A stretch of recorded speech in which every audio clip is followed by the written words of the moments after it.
नमस्कार साथियों, देखिए आज के वीडियो में हम देखेंगे कक्षा 8 विषय गणित हेतु एनसीईआरटी के आधार पर सीखने सिखाने की प्रस्तावित प्रक्रियाएं, लर्निंग प्रपोज्ड लर्निंग प्रोसेस एवं सीखने के प्रतिफल लर्निंग आउटकम्स पर चर्चा करेंगे।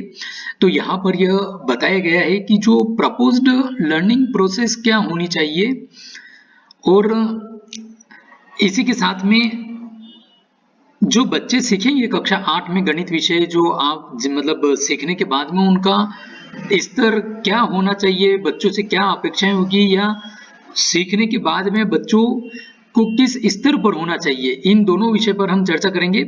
जैसा कि हमने प्रीवियस वीडियो में भी कक्षा 6 हेतु गणित विषय के संबंध में चर्चा करी थी, कक्षा 7 हेतु गणित विषय के संबंध में चर्चा करी थी। आज हम कक्षा 8 हेतु गणित विषय पर चर्चा कर रहे हैं।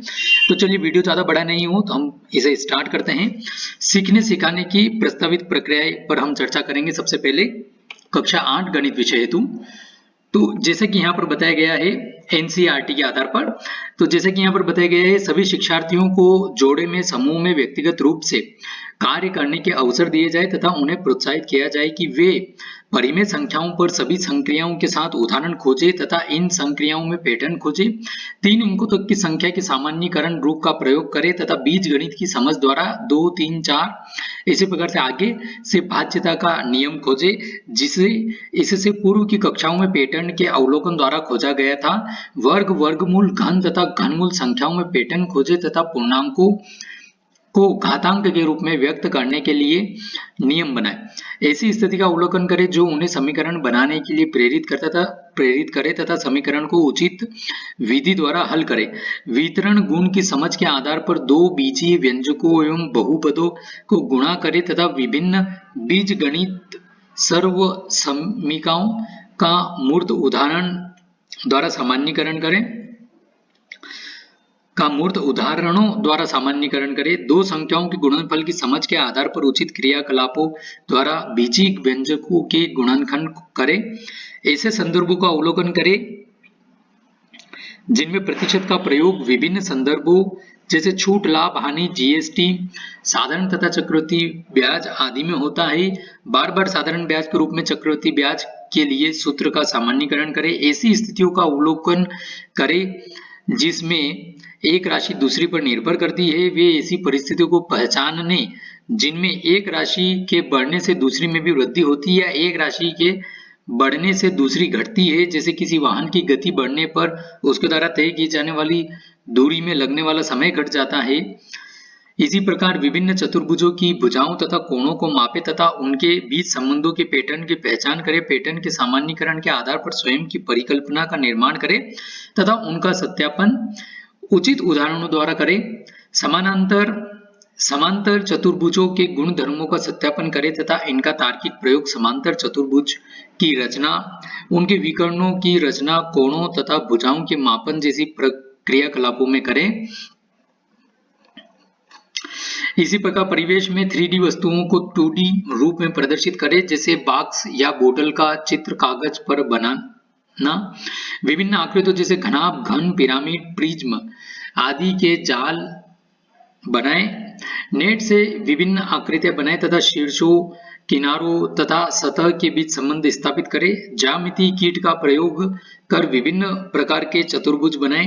ग्राफ पेपर पर समलंब चतुर्भुज तथा अन्य बहुभुज का खाका खींचे तथा इकाई वर्ग को गिनकर अनुमानित क्षेत्रफल ज्ञात करें।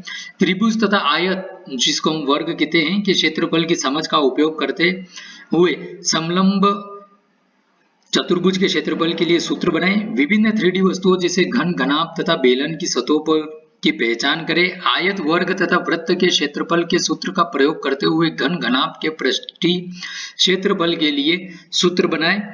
इकाई घनों की सहायता से घन तथा घनाभ का आयतन ज्ञात करें। आंकड़ों का संग्रह उनका वर्ग अंतरालों में सारणीबद्ध करे और दंड आरेख, पाई आरेख के रूप में प्रदर्शित करे। एक जैसे पासे सिक्कों को कई बार उछालकर घटनाओं के घटित होने की गणना करते तथा इनके आधार पर भविष्य की घटनाओं के लिए अवधारणा बनाए। बार बार घटित होने वाली घटनाओं के सापेक्ष व्यक्तिगत घटनाओं के घटित होने की गणना द्वारा भविष्य की उसी प्रकार घटनाओं के बारे में पूर्वानुमान लगाए। तो यह थी हमारी जो हमने देखी थी लर्निंग प्रोसेस। तो साथियों जो रिक्वायर्ड लर्निंग प्रोसेस थी उसके आधार पर जो बच्चों से लर्निंग आउटकम्स प्राप्त होना चाहिए कक्षा 8 गणित विषय हेतु, उस पर हम चर्चा करेंगे। बच्चे परिमेय संख्याओं में योग, अंतर, गुणन तथा भाग के गुणों का एक पैटर्न सामान्यीकरण करते हैं। दो परिमेय संख्याओं के बीच अनेक परिमेय संख्याएं ज्ञात करते हैं। 2, 3, 4, 5, 6, 9 तथा 11 के विभाजन के नियम को सिद्ध करते हैं। संख्याओं का वर्ग, वर्गमूल, घन तथा घनमूल विभिन्न तरीकों से ज्ञात करते हैं। पूर्णांक घातों वाली समस्याएं हल करते हैं। चरों का प्रयोग कर दैनिक जीवन की समस्याओं तथा पहेली हल करते हैं। बीजी व्यंजकों को गुणा करते हैं जैसे 2x - 5 और इसी प्रकार से यहाँ पे एक समीकरण बताई हुई है 3x की पावर 2 + 7 का विस्तार करते हैं। विभिन्न सर्व समीकरणों का उपयोग दैनिक जीवन की समस्याओं को हल करने के लिए करते हैं। प्रतिशत की अवधारणा का प्रयोग लाभ तथा हानि की स्थितियों में छूट की गणना, जीएसटी चक्रवृद्धि ब्याज की गणना के लिए करते हैं। जैसे अंकित मूल्य पर वास्तविक छूट दी गई हो तो छूट प्रतिशत ज्ञात करते हैं, अथवा क्रय मूल्य तथा लाभ की राशि दी हो तो लाभ प्रतिशत ज्ञात करते हैं। समानुपात तथा व्युत्क्रमानुपात, डायरेक्ट एंड इनवर्स प्रोपोर्शन पर आधारित प्रश्न हल करते हैं। कोणों के योग के गुणधर्मों का प्रयोग कर चतुर्भुज के कोणों से संबंधित समस्याएं हल करते हैं। समांतर चतुर्भुज के गुणधर्मों का सत्यापन करते हैं तथा उनके बीच तर्क द्वारा संबंध स्थापित करते हैं। तो ये सभी आउटकम से, अपेक्षित आउटकम से, जो लर्निंग आउटकम से हमको बच्चों से प्राप्त होना चाहिए।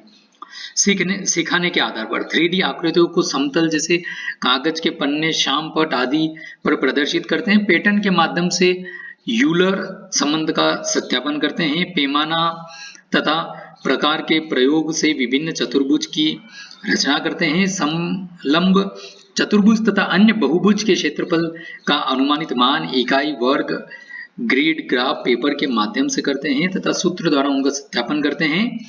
इसी प्रकार बहुभुज का क्षेत्रफल ज्ञात करते हैं। घनाभाकार तथा बेलनाकार वस्तुओं का पृष्ठीय क्षेत्रफल तथा आयतन ज्ञात करते हैं। दंड आलेख तथा पाई आलेख बनाकर उनकी व्याख्या करते हैं। किसी घटना के पूर्व में घटित होने या पासे या सिक्कों की उछाल के आंकड़ों के आधार पर भविष्य में होने वाली ऐसी घटनाओं के घटित होने के लिए अनुमान लगाते हैं। तो ये इस प्रकार से हमने देखा कि उनके लर्निंग आउटकम्स क्या होना चाहिए। तो साथियों यदि वीडियो पसंद आया हो थोड़ा बहुत भी तो प्लीज इसे आप लाइक करेगा, कमेंट्स करके बताइएगा वीडियो आपको कैसा लगा है। इस प्रकार के और किस सब्जेक्ट पर किस क्लास के लिए वीडियो बनाना चाहिए और इसे हमारे अन्य शिक्षक साथियों और बच्चों के साथ में शेयर करें। साथ ही साथ यदि अभी तक चैनल सब्सक्राइब नहीं किया है तो इसको सब्सक्राइब कर बेल आइकन में ऑल बटन को प्रेस करें ताकि इस प्रकार के और भी वीडियो हम आपके लिए लाते रहें और आपको समय पर प्राप्त होते रहे। धन्यवाद।